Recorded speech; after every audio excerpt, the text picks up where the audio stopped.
including a structural solution Vuelvo to a the problems recalcar, of the nadie brethren people of emigra por Venezuela. I want to Lo underscore hacen that porque no se one ven emigrates obligados al desarraigo because they want y a to. un They're forced to do doloroso it because they're desmembramiento uprooted familiar y and because emocional. often José leads Martí to dismembering of decía, the family, which is very harsh and painful. José Martí, the Cuban poet, said, José Martí decía, José Martí cuando said, un pueblo emigra, when sus people gobernantes emigrate, sobran.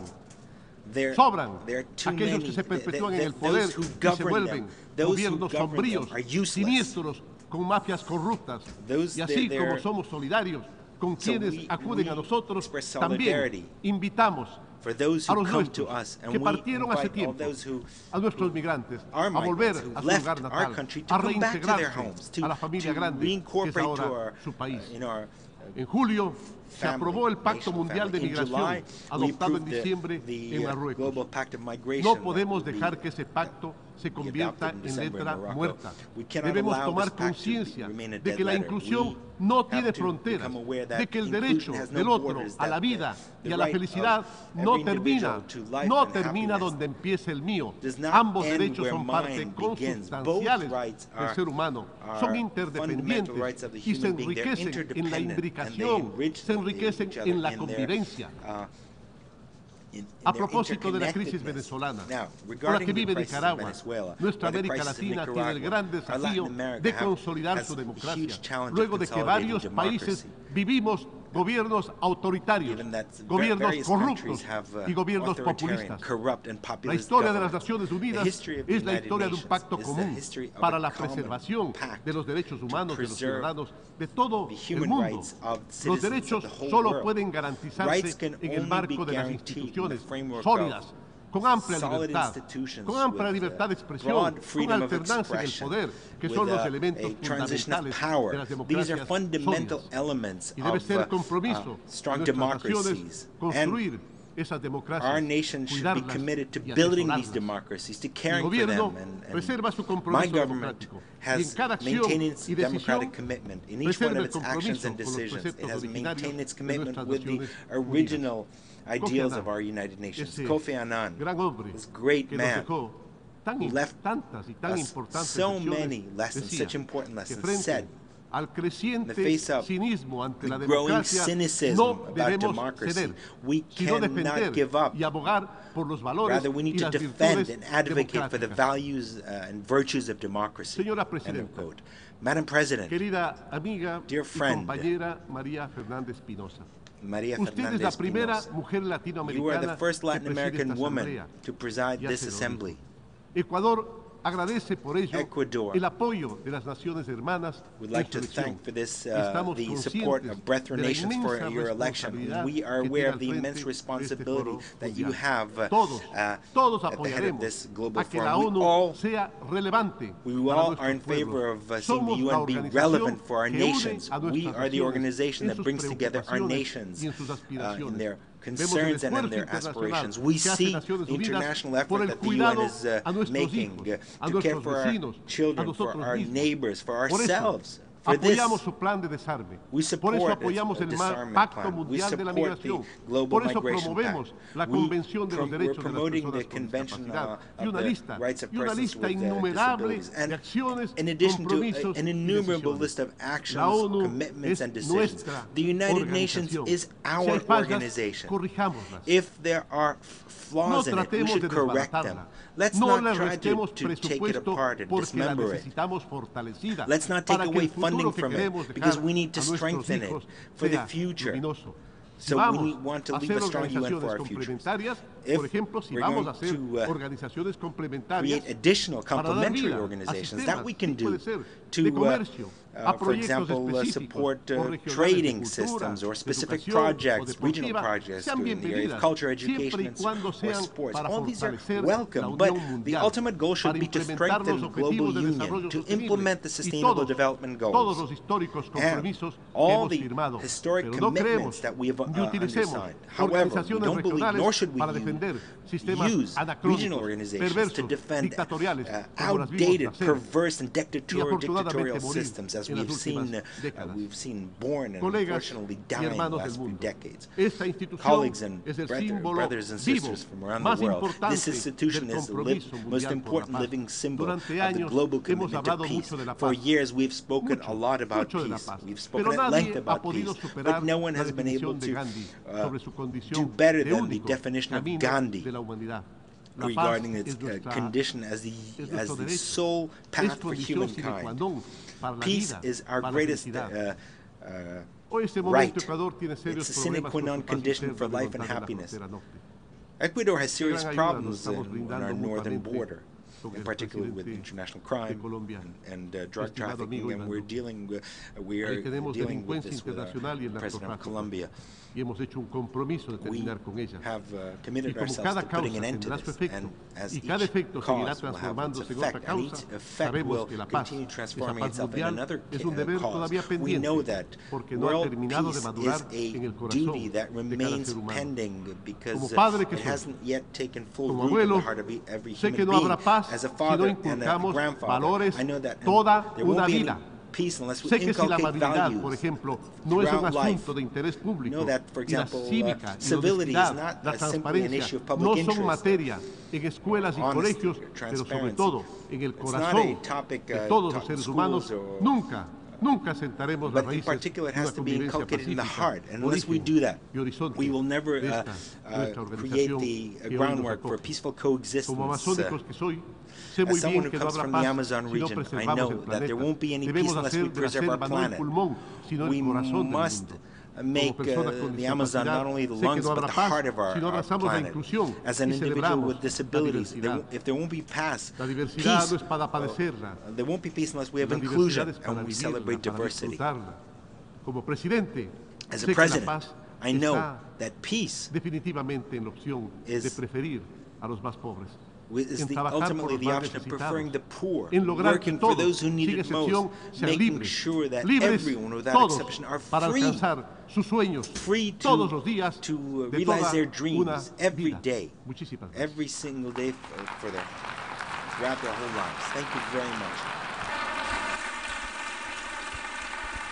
En nombre de la Asamblea General, deseo dar las gracias al presidente de la República del Ecuador por la declaración que acaba de pronunciar. Ruego a los representantes que permanezcan sentados mientras despedimos al jefe de Estado y preparamos la tribuna para el siguiente orador.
Check.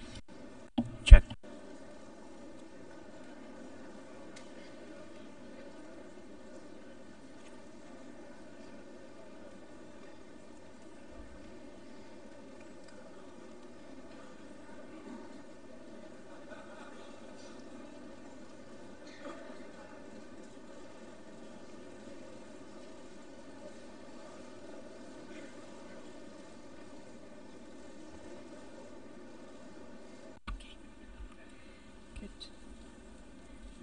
The Assembly will hear an address by His Excellency Donald Trump, President of the United States of America. I request protocol to escort His Excellency.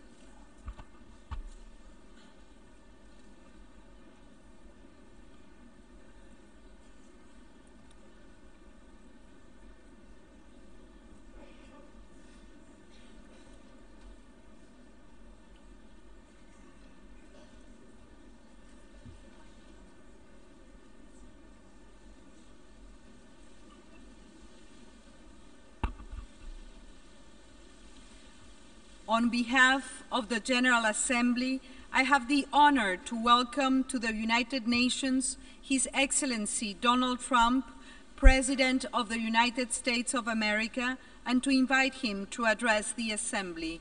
You have the floor, sir.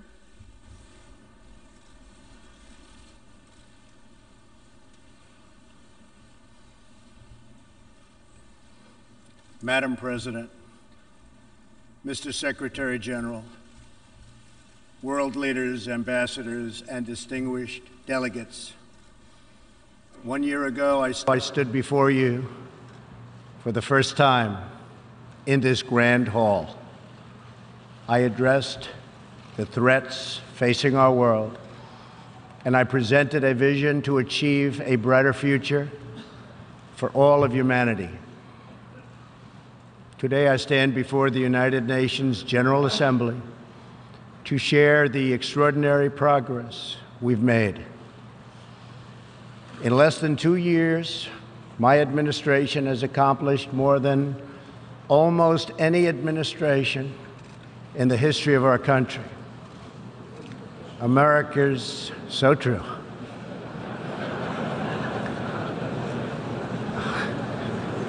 Didn't expect that reaction, but that's okay.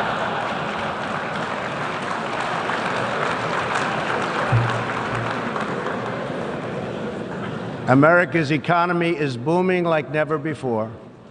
Since my election, we've added $10 trillion in wealth.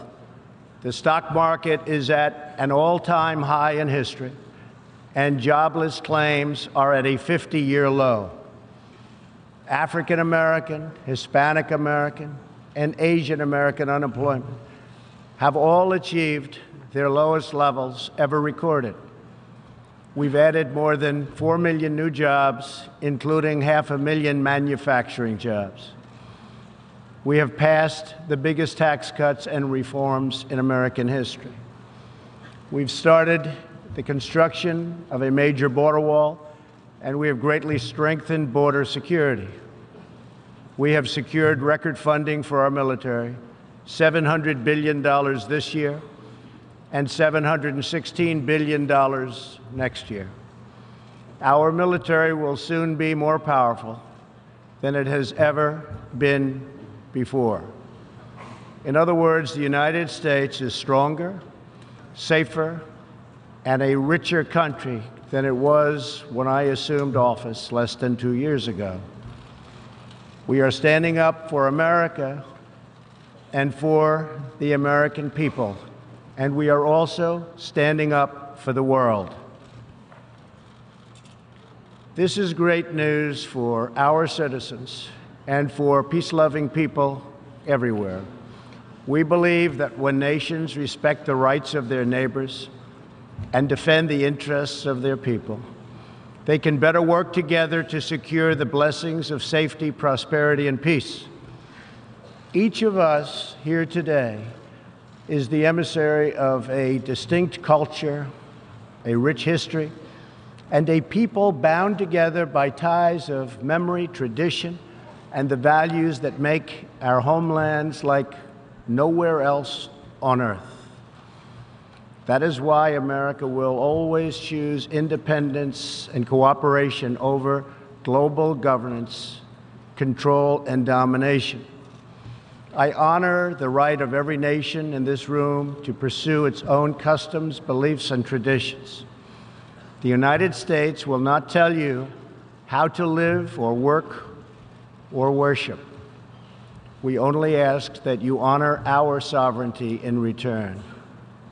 From Warsaw to Brussels to Tokyo to Singapore, it has been my highest honor to represent the United States abroad.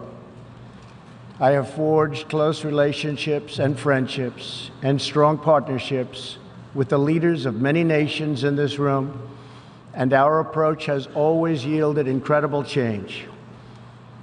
With support from many countries here today, we have engaged with North Korea to replace the specter of conflict with a bold and new push for peace. In June, I traveled to Singapore to meet face-to-face with North Korea's leader, Chairman Kim Jong-un. We had highly productive conversations and meetings, and we agreed that it was in both countries' interest to pursue the denuclearization of the Korean Peninsula.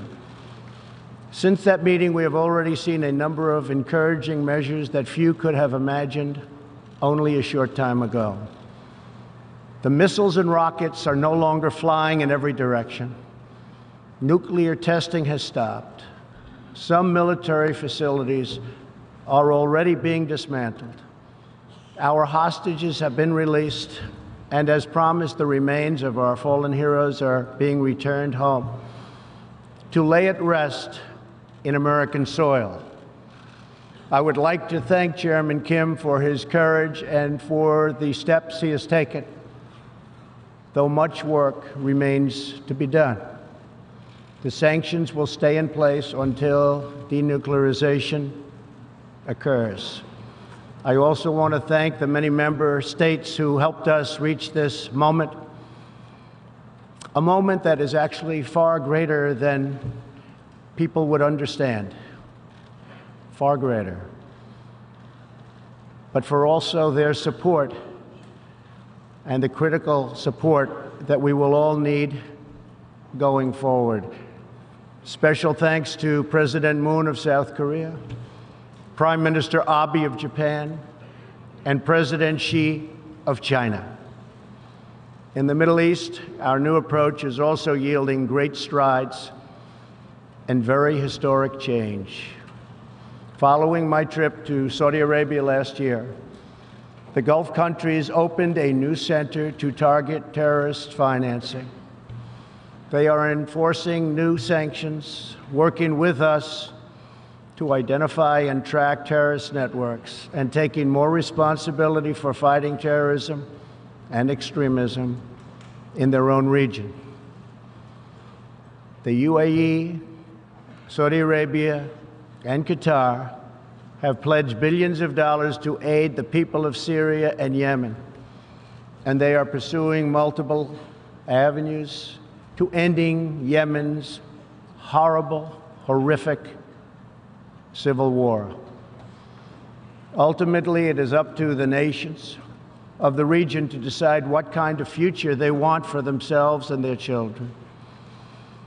For that reason, the United States is working with the Gulf Cooperation Council, Jordan, and Egypt to establish a regional strategic alliance so that Middle Eastern nations can advance prosperity, stability, and security across their home region. Thanks to the United States military and our partnership with many of your nations, I am pleased to report that the bloodthirsty killers known as ISIS have been driven out from the territory they once held in Iraq and Syria. We will continue to work with friends and allies to deny radical Islamic terrorists any funding, territory, or support, or any means of infiltrating our borders. The ongoing tragedy in Syria is heartbreaking. Our shared goals must be the de-escalation of military conflict, along with a political solution that honors the will of the Syrian people. In this vein, we urge the United Nations-led peace process be reinvigorated. But rest assured, the United States will respond if chemical weapons are deployed by the Assad regime. I commend the people of Jordan and other neighboring countries for hosting refugees from this very brutal civil war. As we see in Jordan, the most compassionate policy is to place refugees as close to their homes as possible, to ease their eventual return, to be part of the rebuilding process. This approach also stretches finite resources to help far more people, increasing the impact of every dollar spent. Every solution to the humanitarian crisis in Syria must also include a strategy to address the brutal regime that has fueled and financed it, the corrupt dictatorship in Iran. Iran's leaders sow chaos, death, and destruction. They do not respect their neighbors or borders or the sovereign rights of nations. Instead, Iran's leaders plunder the nation's resources to enrich themselves and to spread mayhem across the Middle East and far beyond. The Iranian people are rightly outraged that their leaders have embezzled billions of dollars from Iran's treasury, seized valuable portions of the economy, and looted the people's religious endowments, all to line their own pockets and send their proxies to wage war. Not good. Iran's neighbors have paid a heavy toll for the region's agenda of aggression and expansion. That is why so many countries in the Middle East strongly supported my decision to withdraw the United States from the horrible 2015 Iran nuclear deal and reimpose nuclear sanctions. The Iran deal was a windfall for Iran's leaders. In the years since the deal was reached, Iran's military budget grew nearly 40%. The dictatorship used the funds to build nuclear-capable missiles, increase internal repression, finance terrorism, and fund havoc and slaughter in Syria and Yemen. The United States has launched a campaign of economic pressure to deny the regime the funds it needs to advance its bloody agenda. Last month, we began reimposing hard-hitting nuclear sanctions that have been lifted under the Iran deal. Additional sanctions will resume November 5th, and more will follow. And we are working with countries that import Iranian crude oil to cut their purchases substantially. We cannot allow the world's leading sponsor of terrorism to possess the planet's most dangerous weapons. We cannot allow a regime that chants death to America and that threatens Israel with annihilation to possess the means to deliver a nuclear warhead to any city on earth. Just can't do it. We ask all nations to isolate Iran's regime as long as its aggression continues. And we ask all nations to support Iran's people as they struggle to reclaim their religious and righteous destiny. This year, we also took another significant step forward in the Middle East in recognition of every sovereign state to determine its own capital. I moved the U.S. Embassy in Israel to Jerusalem. The United States is committed to a future of peace and stability in the region, including peace between the Israelis and the Palestinians. That aim is advanced, not harmed, by acknowledging the obvious facts. America's policy of principled realism means we will not be held hostage to old dogmas, discredited ideologies, and so-called experts who have been proven wrong over the years, time and time again. This is true not only in matters of peace, but in matters of prosperity. We believe that trade must be fair and reciprocal. The United States will not be taken advantage of any longer. For decades, the United States opened its economy, the largest by far on earth, with few conditions. We allowed foreign goods from all over the world to flow freely across our borders. Yet, other countries did not grant us fair and reciprocal access to their markets in return. Even worse, some countries abused their openness to dump their products, subsidize their goods, target our industries, and manipulate their currencies to gain unfair advantage over our country. As a result, our trade deficit ballooned to nearly $800 billion a year. For this reason, we are systematically renegotiating broken and bad trade deals. Last month, we announced a groundbreaking U.S.-Mexico trade agreement. And just yesterday, I stood with President Moon to announce the successful completion of the brand new U.S.-Korea trade deal. And this is just the beginning. Many nations in this hall will agree that the world trading system is in dire need of change. For example, countries were admitted to the World Trade Organization that violate every single principle on which the organization is based.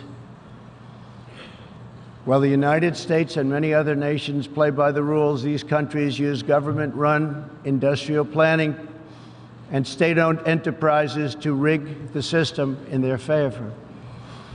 They engage in relentless product dumping, forced technology transfer, and the theft of intellectual property. The United States lost over 3 million manufacturing jobs, nearly a quarter of all steel jobs, and 60,000 factories after China joined the WTO. And we have racked up $13 trillion in trade deficits over the last 2 decades. But those days are over. We will no longer tolerate such abuse. We will not allow our workers to be victimized, our companies to be cheated, and our wealth to be plundered and transferred. America will never apologize for protecting its citizens. The United States has just announced tariffs on another $200 billion in Chinese-made goods, for a total so far of $250 billion. I have great respect and affection for my friend, President Xi, but I have made clear our trade imbalance is just not acceptable. China's market distortions and the way they deal cannot be tolerated. As my administration has demonstrated, America will always act in our national interests. I spoke before this body last year and warned that the UN Human Rights Council had become a grave embarrassment to this institution, shielding egregious human rights abusers while bashing America and its many friends. Our ambassador to the United Nations, Nikki Haley, laid out a clear agenda for reform, but despite reported and repeated warnings, no action at all was taken. So the United States took the only responsible course. We withdrew from the Human Rights Council, and we will not return until real reform is enacted. For similar reasons, the United States will provide no support in recognition to the International Criminal Court. As far as America is concerned, the ICC has no jurisdiction, no legitimacy, and no authority. The ICC claims near universal jurisdiction over the citizens of every country, violating all principles of justice, fairness, and due process. We will never surrender America's sovereignty to an unelected, unaccountable global bureaucracy. America is governed by Americans. We reject the ideology of globalism, and we embrace the doctrine of patriotism. Around the world, responsible nations must defend against threats to sovereignty, not just from global governments, but also from other new forms of coercion and domination. In America, we believe strongly in energy security for ourselves and for our allies. We have become the largest energy producer anywhere on the face of the earth. The United States stands ready to export our abundant, affordable supply of oil, clean coal, and natural gas. OPEC and OPEC nations are, as usual, ripping off the rest of the world. And I don't like it. Nobody should like it. We defend many of these nations for nothing, and then they take advantage of us by giving us high oil prices. Not good. We want them to stop raising prices. We want them to start lowering prices, and they must contribute substantially to military protection from now on. We are not going to put up with it, these horrible prices, much longer. Reliance on a single foreign supplier can leave a nation vulnerable to extortion and intimidation. That is why we congratulate European states such as Poland for leading the construction of a Baltic pipeline so that nations are not dependent on Russia to meet their energy needs. Germany will become totally dependent on Russian energy if it does not immediately change course. Here in the Western Hemisphere, we are committed to maintaining our independence from the encroachment of expansionist foreign powers. It has been the formal policy of our country since President Monroe that we reject the interference of foreign nations in this hemisphere and in our own affairs. The United States has recently strengthened our laws to better screen foreign investments in our country for national security threats. And we welcome cooperation with countries in this region and around the world that wish to do the same. You need to do it for your own protection. The United States is also working with partners in Latin America to confront threats to sovereignty from uncontrolled migration. Tolerance for human struggling and human smuggling and trafficking is not humane. It's a horrible thing that's going on at levels that nobody has ever seen before. It's very, very cruel. Illegal immigration funds, criminal networks, ruthless gangs, and the flow of deadly drugs. Illegal immigration exploits vulnerable populations, hurts hardworking citizens, and has produced a vicious cycle of crime, violence, and poverty. Only by upholding national borders, destroying criminal gangs, can we break this cycle and establish a real foundation for prosperity. We recognize the right of every nation in this room to set its own immigration policy in accordance with its national interests, just as we ask other countries to respect our own right to do the same, which we are doing. That is one reason the United States will not participate in the new Global Compact on Migration. Migration should not be governed by an international body unaccountable to our own citizens. Ultimately, the only long-term solution to the migration crisis is to help people build more hopeful futures in their home countries, make their countries great again. Currently, we are witnessing a human tragedy, as an example, in Venezuela. More than 2 million people have fled the anguish inflicted by the socialist Maduro regime and its Cuban sponsors.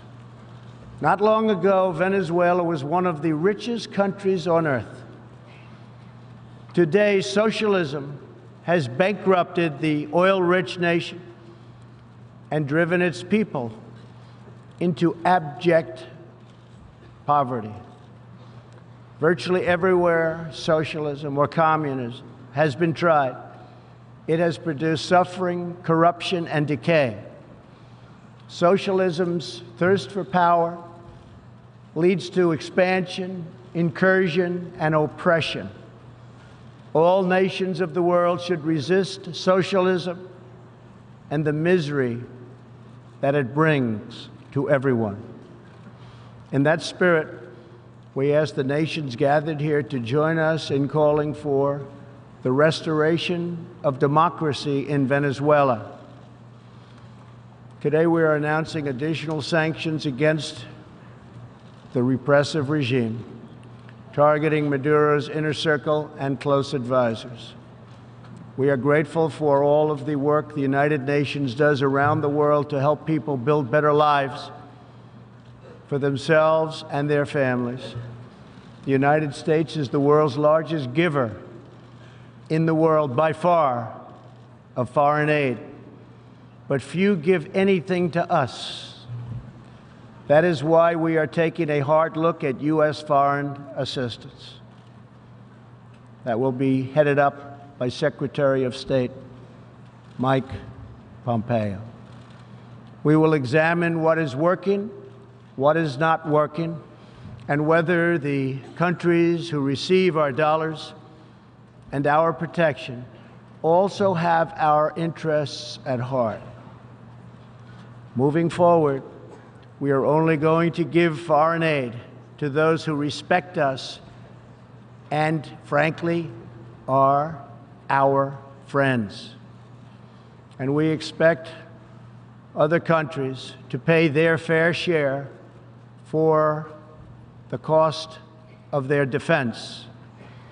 The United States is committed to making the United Nations more effective and accountable. I have said many times that the United Nations has unlimited potential. As part of our reform effort, I have told our negotiators that the United States will not pay more than 25% of the UN peacekeeping budget. This will encourage other countries to step up, get involved, and also share in this very large burden. And we are working to shift more of our funding from assessed contributions to voluntary, so that we can target American resources to the programs with the best record of success.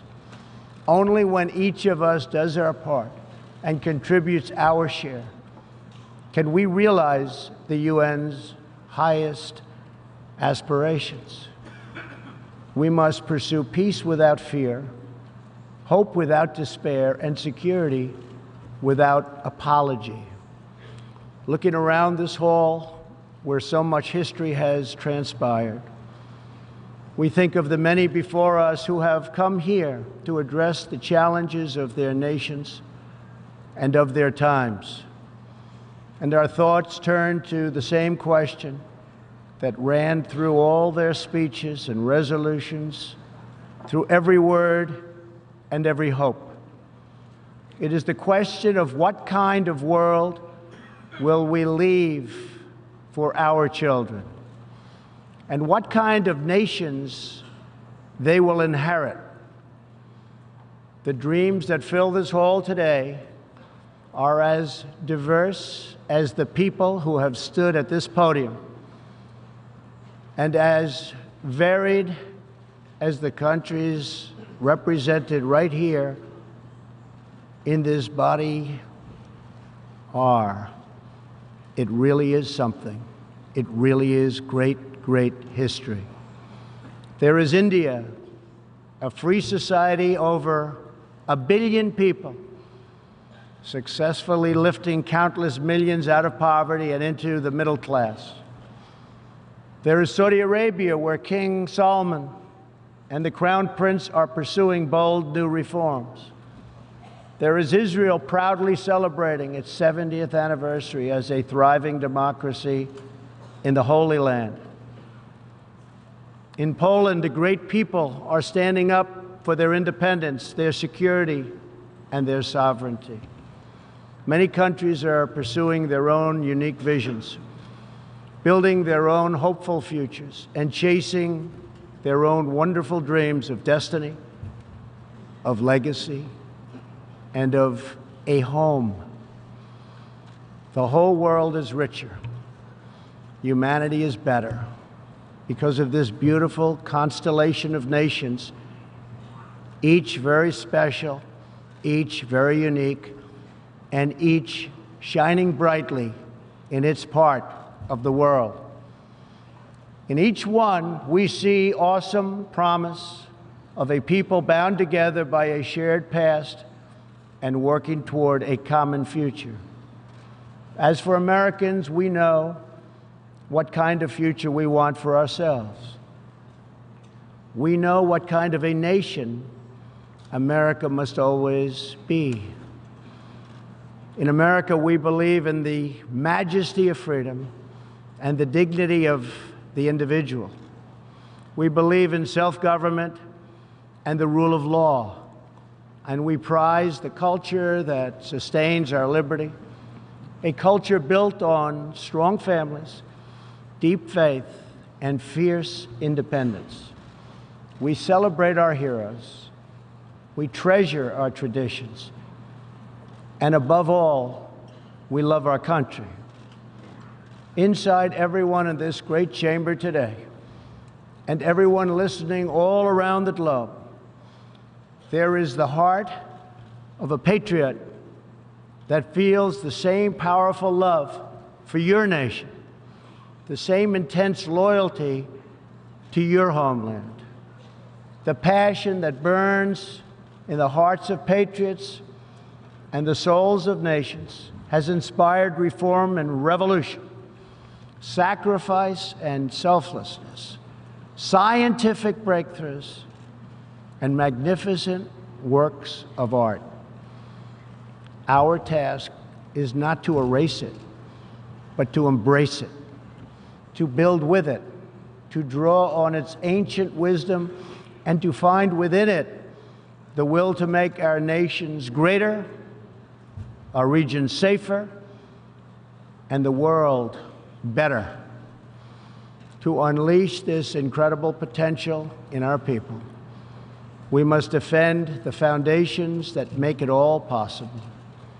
Sovereign and independent nations are the only vehicle where freedom has ever survived, democracy has ever endured, or peace has ever prospered. And so we must protect our sovereignty and our cherished independence above all. When we do, we will find new avenues for cooperation unfolding before us. We will find new passion for peacemaking rising within us. We will find new purpose, new resolve, and new spirit flourishing all around us. and making this a more beautiful world in which to live. So together, let us choose a future of patriotism, prosperity and pride.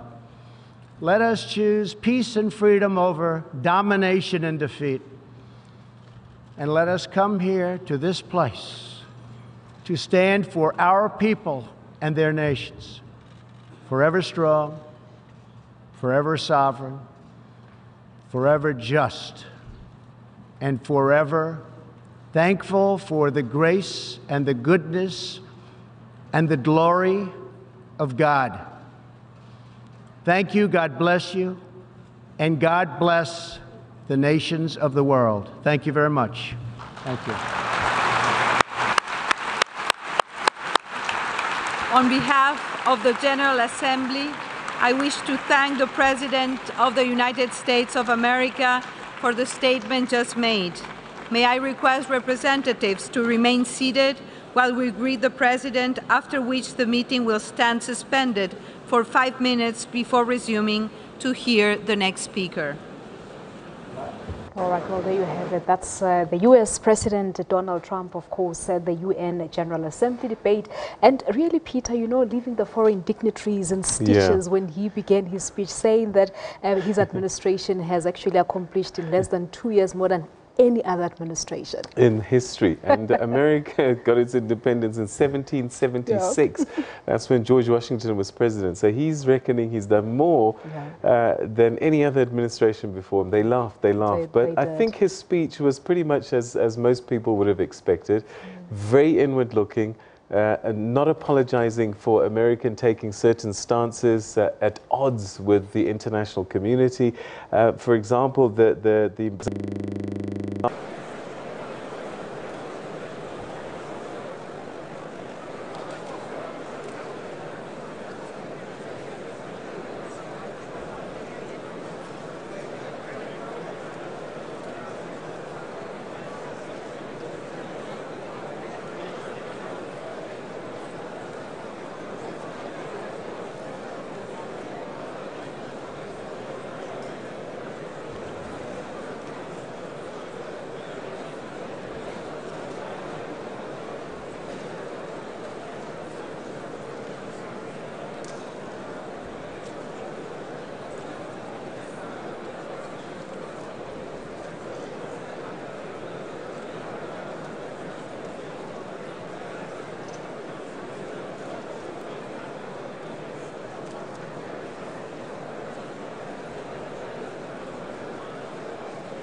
I request delegations to take their seats.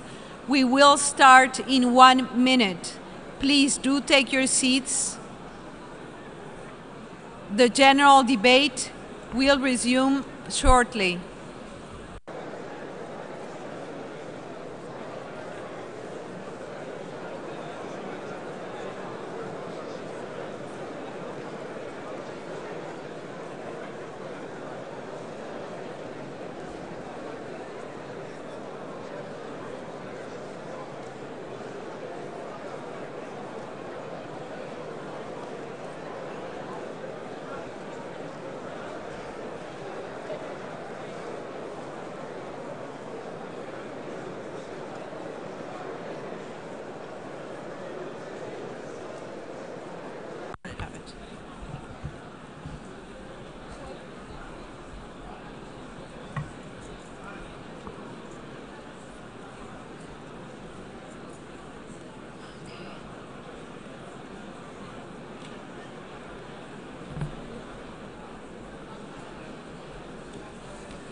La Asamblea escuchará the General Assembly el discurso del excelentísimo señor Recep Tayyip Erdogan, presidente de la República de Turquía. President of the Republic of Turkey. Pido a la representación de protocolo que acompañe a su excelencia al estrado. Accompany His Excellency to the rostrum.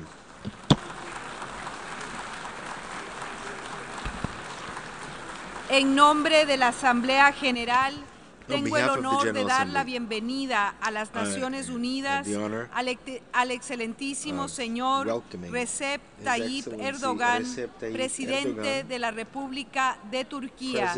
Tiene usted la palabra, excelencia.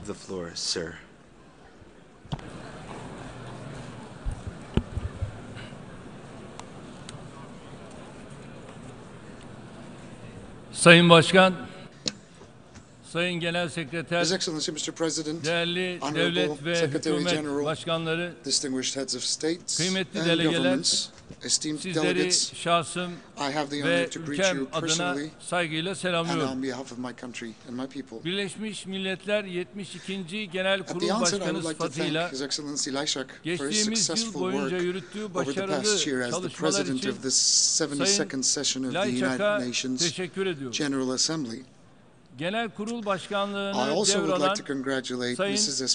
Espinoza'yı da who has tebrik taken over the ediyorum. presidency of the General Bu Assembly. yılki genel kurulumuzun I hope and tüm pray dünya halkları that the için session of the General hayırlara Assembly this year vesile will olmasını avail diliyorum. an opportunity to bring Değerli all that is delegeler, best bu to the toplantıyı people of the entire world. Birinci Dünya Savaşı'nın Esteemed delegates, bitmesinin we are 100. yıl holding this dönümünde meeting on the 100th gerçekleştiriyoruz. anniversary of the end of the First Savaşın World ardından War. kurulan Milletler Cemiyeti, The League of Nations, which was İkinci founded Dünya after the Savaşı war, sonrasında was immediately yerini replaced Birleşmiş by the Milletler'e United Nations bırakmıştır. in the aftermath of the Second Birleşmiş World War. Milletler 73 yıllık Undoubtedly, geçmişinde the United elbette Nations, hiç de over its 73 küçümsenemeyecek years of çalışmalar history, yürütmüş, had carried out başarılar elde enormous etmiştir. endeavors Ancak and accomplishing zaman içinde many Birleşmiş achievements Milletler'in of a insanlığın great barış extent. ve refah beklentilerini However, it is karşılamaktan also a fact that we need to uzaklaştığı da admit that in bir time the gerçektir. United Nations moved away Özellikle from the capacity Güvenlik to meet Konseyi the expectations sadece of veto hakkına humanity sahip for peace and 5 welfare. üyenin In çıkarlarına particular, the hizmet eden, Security Council has dünyanın taken diğer such a form bölgelerine that yaşanan it started zulümlere serving the interests seyirci kalan of its bir yapıya bürünmüştür. permanent seat holders at the Security Geçmişte Council Bosna'da, with veto rights, but Ruanda'da, standing idle to the oppressions Somali'de, in the other parts of the yakın world. tarihte Myanmar'da, halen Filistin'de yapılan katliamlar hep Birleşmiş Milletler Güvenlik Konseyi'nin gözü önünde gerçekleşmiştir. Filistinlilere uygulanan zulme ses çıkartmayanların onlara yapılan yardımları kısma konusundaki gayretleri sadece, evet, are only zalimlerin increasing cesaretini artırmaktadır. the courage Tüm of the dünya oppressors. arkasını dönse bile Even if the whole Türkiye world olarak turns its biz back, mazlum we, as Turkey, Filistinlilerin will yanında yer continue almaya, to be on the side of the ilk oppressed kıblemiz Palestinians Kudüs'ün and will tarihi protect ve the hukuki historical and statüsüne legal status sahip of our çıkmaya first devam Qibla, edeceğiz. which is Jerusalem. Maalesef dünyanın Unfortunately, pek çok in many yerinde parts of the world, etnik every day, temizlikten toplu we katliamlara confront kadar the scenes of hiçbirimizin ethnic görmek cleansing istemediği and sahneler mass slaughter her that gün none of us yeniden would wish to karşımıza see. çıkıyor. Aynı şekilde Likewise, sağlıktan from eğitime, health to education, gıdadan from food kültüre to kadar culture, bu büyük çatı there is altında yürütülen çalışmaların a high state of hepsiyle de dissatisfaction ilgili in olarak terms of the whole bir world, tatminsizlik whole hali work mevcut. undertaken by this Böyle huge önemli bir yapının organization. adı sürekli We don't wish to see başarısızlıklarla such an anılan important bir structure kurum haline turning into an gelmesine organization bizim with a gönlümüz constant rıza reputation for göstermiyor. failure and İşte bu complaints. sebeple her Therefore, fırsatta on Güvenlik every Konseyi occasion, başta olmak we üzere underline that there Birleşmiş needs to be a Milletler'in comprehensive yapısında reform in the ve structure and işleyişinde functioning of the United kapsamlı Nations, bir reforma particularly gidilmesi gerektiğini söylüyor. at the Security Council. Onun için de dünya We believe, beşten büyüktür derken de when we say the insanlığın world is ortak greater than vicdanının five, sesi we are olduğumuza becoming the voice inanıyoruz. of the common conscience of the Zira entire human race. artık dünya İkinci Dünya Savaşı The sonrasının world is not the şartlarında değil. Of the times of the Burada Second World War, 194 neither the ülkeden aftermath. temsilciler var. We have representatives from Niçin bu 194 countries 194 under ülkenin this roof. tamamı da And why Birleşmiş Milletler Güvenlik Konseyi'nde temsil eden 194 durumuna countries gelmiş? cannot be represented at the Security Niçin Council? hepsi de daimi Why üye shouldn't olma dönerli olarak konumuna in a gelmesin? rotational manner have their Sadece permanent üye, seats at the diğerleri Security Council. We have only 5 maalesef permanent geçici, seat holders at the Security onların da Council, and orada the hiçbir remainders are inisiyatifi just yok. temporary with no Birleşmiş Milletler power reformunun whatsoever. sadece bütçeyle sınırlı Confining the tutulması reform of the United gerçek Nations to sorunların the çözümüne budget katkı will sağlamayacağı never gibi contribute to the kimseyi de settlement of the mutlu real etmeyecek. problems, nor will it Dünyanın make geleceği anybody için happy nor çok önemli content. gördüğüm bu kurumun There is a need for asıl görev increasing the alanları efficiency olan of this organization, güvenlik, which I deem to be very kalkınma, important for the sosyal future of the world. eşitlik konularında etkinliğinin In fundamental artırılmasına areas of ihtiyaç vardır. social equality, Değerli dostlar, development and security, Türkiye we olarak need many yaşadığımız reforms coğrafyadan to başlayarak undertake. dünyaya Esteemed doğru delegates, baktığımızda as Turkey, Birleşmiş when Milletler we look at the vasıtasıyla world, beginning yapılabilecek with our own çok geography, önemli işler we olduğunu see there are görüyoruz. many important tasks Her to be şeyden önce undertaken by the bizim United Nations. anlayışımıza göre In our dünyanın understanding, düzenini, justice kurtuluşunu is above all, ve mutluluğunu and it will bring sağlayacak order, olan salvation, adalet. and happiness to the entire world. Medeniyetimizde In our adalet civilization, dairesi diye we ifade ettiğimiz refer to a toplum, phenomenon as the hukuk, circle of devlet justice yönetimi, that devlet bases gücü, itself on a correct ekonomi establishment ve and adalet management of arasındaki relations between ilişkinin the en society, doğru şekilde law, kurulup state, işletilmesini the power of the esas alan state, bir economy, çember vardır. and justice. Hepsi de birbiriyle ilişkili The links olan of bu this dairenin circle are zincirleri intertwined. günümüz dünyasında But, pek however, çok yerde These paramparça olmuş. links are shattered to bits, Bugün regardless dünyamızın of where you go siyasi, in the world today. sosyal ve ekonomik istikrarsızlıkların This is why pençesinde our world today kıvranıyor is olmasının entrapped sebebi by işte political, budur. social, and economic Hepimizin huzurlu ve instabilities, güvenli geleceği için and is insanlığın constantly adalet suffering. arayışıyla başlayan To mücadelesini enable a peaceful and adaletin secure future tesisiyle for all, sonuçlandırmayı we have a başarmak duty to succeed in the mecburiyetindeyiz. humankind struggle, Bugün starting dünyanın with the search for en justice, zengin ending with the establishment 62 of such kişisinin a mal justice. varlığı Today, toplam when the nüfusun assets of the yaklaşık wealthiest yarısına 62 people in the yani world amount to the assets 3,6 of the milyar half of the world's insana denk population ise of burada 3.6 billion people, bir sorun var demek. this means that there is a significant problem Dünyada that we need to do 821 something milyon about. insan çoğu gece aç bir şekilde 821 uykuya dalarken million people go to bed 672 milyon kişiye hungry every night, obezlik but at the teşhisi same time, konuyorsa more than burada 672 bir million sorun var people demek. have been diagnosed with obesity, Farklı and coğrafyalarda there's a problem with that. 258 milyon kişi 258 million people daha across the insani world şartlarda yaşamak için yollara dökülüyorsa are hitting the 68 road, milyon kişi searching for better zorla conditions to yerlerinden live and ediliyorsa survive. burada And bir 68 sorun var demek. million on a global scale have been displaced, Afrika'da doğan bir pointing out to çocuğun yet another ömrünün ilk outstanding problem aylarında that we need ölme to do something ihtimali about. bu şehirde doğan bir çocuğa göre There's a 9 problem kat when the daha early child fazlaysa mortality burada likelihood of a bir baby born sorun in var demek. Africa is 9 times greater than that of a Anadolu'nun baby born here. ortasındaki Konya'dan yaktığı ışıkla The tüm famous Islamic dünyadaki philosopher gönülleri Rumi aydınlatan started Hazreti Mevlana shining a beacon adaleti from the city of Konya in the bir heartland of şeyi Anatolia yerli yerine in koymak, order to enlighten all yani the souls across the world. hakkı Once said sahibine the vermek following: olarak tanımlıyor. justice means bestowing Gelin things bu in its dünyada proper place, her şeyi yerli meaning yerine giving someone konulmasını sağlamak what için he or Birleşmiş she Milletleri needs or desires. insanlığın adalet Let us beklentisinin establish a global sözcüsü administration ve system uygulayıcısı that haline will serve getirelim. as a shield to protect the Gelin oppressed, the victimized, ezilene and kalkan to lend a olacak, helping hand to aç the ve hungry açıkta and the kalana el unsheltered, uzatacak, gelecek will nesillere bring umut aşılayacak bir to the future küresel generations. yönetim sistemi kuralım.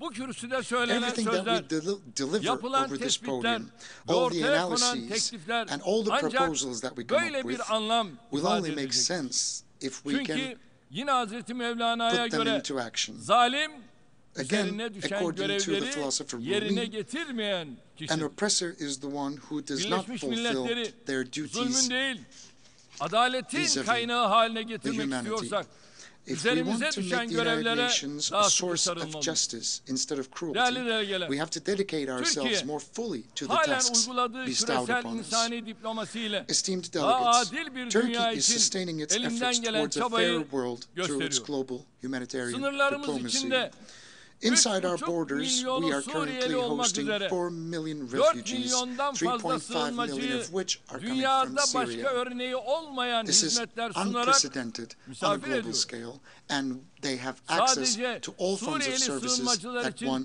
could bugüne ever kadar need. harcadığımız tutar We have spent 32 about milyar $32 doları billion bulmuş. for the care of the Ayrıca refugees until so far Suriye'de daha as the önce Republic of emniyet Turkey. altına aldığımız Furthermore, Cerablus, in cities such as Rai, Jarablus, Elbap, Al-Rai, Afrin and bölgeleriyle Afrin in Syria İdlib that we have previously çatışmasızlık secured, bölgesindeki milyonlarca kişiye de her türlü insani yardımı we have provided yapıyoruz. humanitarian aid to Ülkemizde millions okula of giden people Suriyeli in öğrenci need, sayısı just like the 600 binin de-escalation zones üzerindedir. that have recently been declared in the city of Vatandaşlarımıza Idlib. verdiğimiz ilaç The dahil number of Syrian tüm sağlık students attending hizmetlerinden school in Turkey ülkemizdeki is sığınmacılar well above hiçbir ayrım 600,000. yapılmaksızın Refugees ücretsiz in our olarak country have access to yararlanabiliyor. all the healthcare services Kamplarda kalan free of sığınmacıların charge, ise just like any other Turkish ihtiyaçlarının citizen. tamamını karşılıyoruz.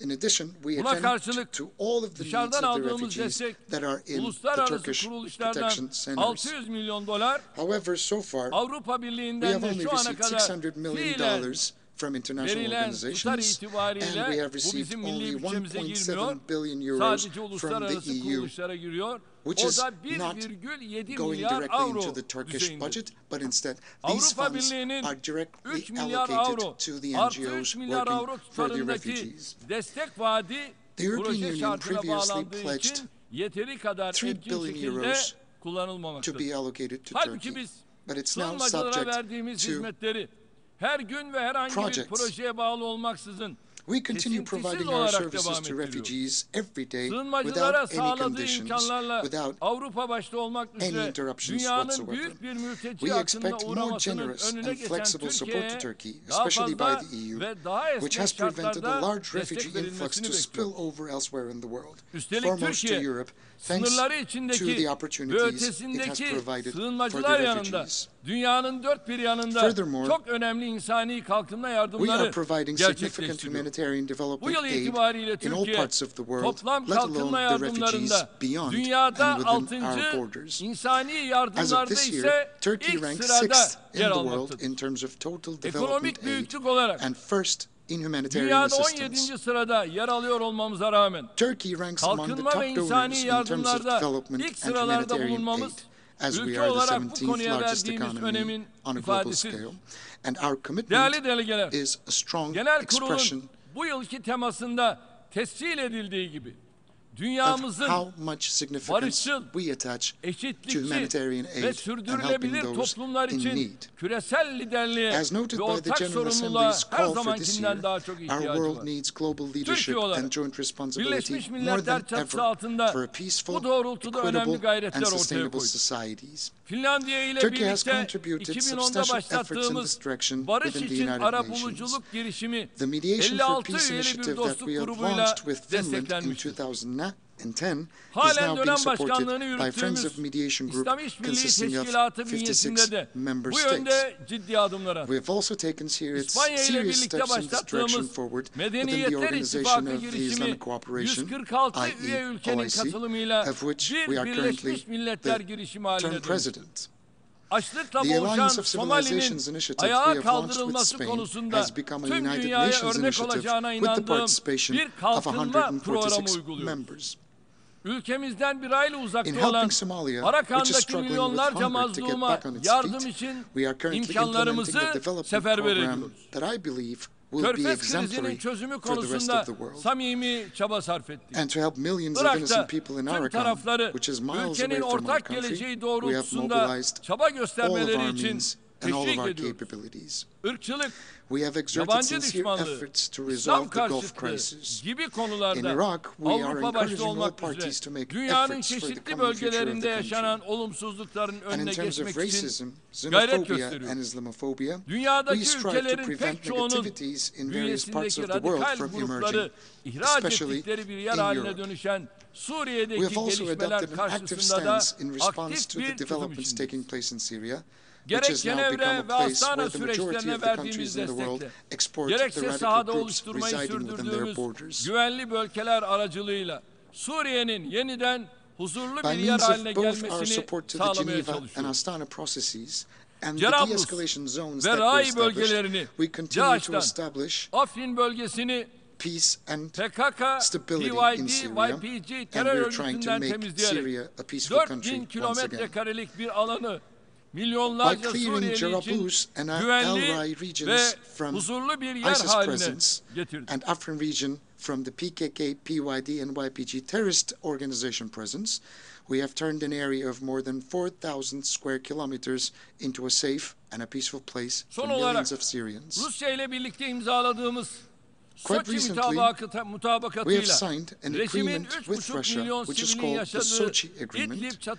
We have prevented the regime's bloody assaults against the de-escalation areas in the Idlib province, where 3.5 million civilians live. By preventing a repetition of massacres carried out previously in Aleppo, in Hama, Homs, Dara, and eastern Ghouta, we believe that Turkey cleared the way for peace and political solution in Syria, especially in the Idlib province. Our goal is to clear the Syrian territory all the way from Manbij to the Iraqi border from terrorist presence. I hereby call upon all the parties to support a just and a sustainable political solution in Syria with a constructive approach. We wish to see a principled approach against all terrorist organizations.